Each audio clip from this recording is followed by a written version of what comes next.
Vous connaissez ce poisson? On l'appelle communément l'esturgeon européen. Bien sûr ici, il n'est pas dans son milieu naturel, et pour cause, il est aujourd'hui en voie de disparition. Autrefois, on en trouvait beaucoup dans l'estuaire de la Gironde, mais sa population a considérablement chuté depuis le 19e siècle. Une disparition progressive due à la surpêche, mais aussi à la transformation de son habitat naturel et à l'aménagement des fleuves qui constituent des obstacles à sa migration. Dans la région de Bordeaux, à Saint-Seurin-sur-l'Île exactement, des chercheurs de l'IRSTEA ont décidé de relever le défi de sa réintroduction. Sur l'esturgeon, on a une problématique particulière, c'est que les effectifs de poissons au milieu naturel ont quasiment complètement disparu. Donc on nous a demandé en fait de reproduire des alevins en captivité pour aller les lâcher dans le milieu naturel et permettre à l'espèce de se développer à nouveau en milieu naturel. Donc on est obligé pour ça de faire des reproductions en captivité. Donc ce qu'on fait aujourd'hui là, c'est qu'on essaie de voir comment en captivité on peut arriver à produire de la semence à partir de nos poissons. Et pour cela, l'équipe de l'IRSTEA dispose d'une vingtaine de géniteurs en captivité pour assurer les reproductions. Pas si simple, car il faut d'abord reconstituer les conditions de reproduction naturelle des poissons.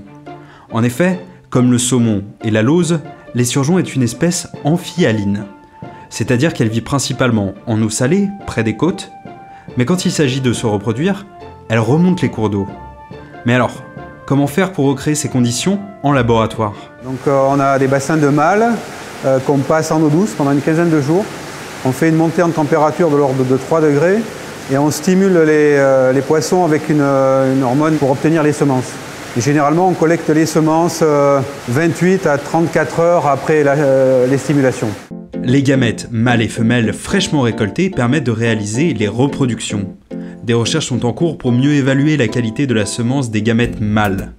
Pour cela, on la congèle dans l'azote liquide pour la conserver plus longtemps. Elle est ensuite stockée pour être étudiée ou utilisée lors de reproductions artificielles. Et ce qui est intéressant pour nous, c'est que ça préserve à long terme le patrimoine génétique de nos animaux.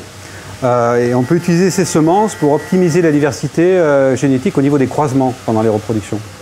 Donc là, ce qu'on va faire, j'ai pris 2 paillettes, on va aller regarder la qualité de ces semences qui ont été congelées il y a plusieurs années. Le but de cette étude est d'établir une échelle de qualité des différentes semences récoltées répondant à 3 critères principaux. Le temps de survie des spermatozoïdes, leur trajectoire, c'est-à-dire s'ils se déplacent en ligne droite, comme ici, ou s'ils tournent en rond, et leur capacité à féconder les ovules. La station de l'IRSTEA a pu donner naissance depuis 10 ans à plus de 1,5 million de jeunes esturgeons. Ils ont ensuite été relâchés dans leur milieu naturel. Aujourd'hui, la station élargit ses recherches vers d'autres espèces menacées, comme les aloses ou les anguilles, avec un intérêt particulier sur les effets de l'environnement sur ces espèces.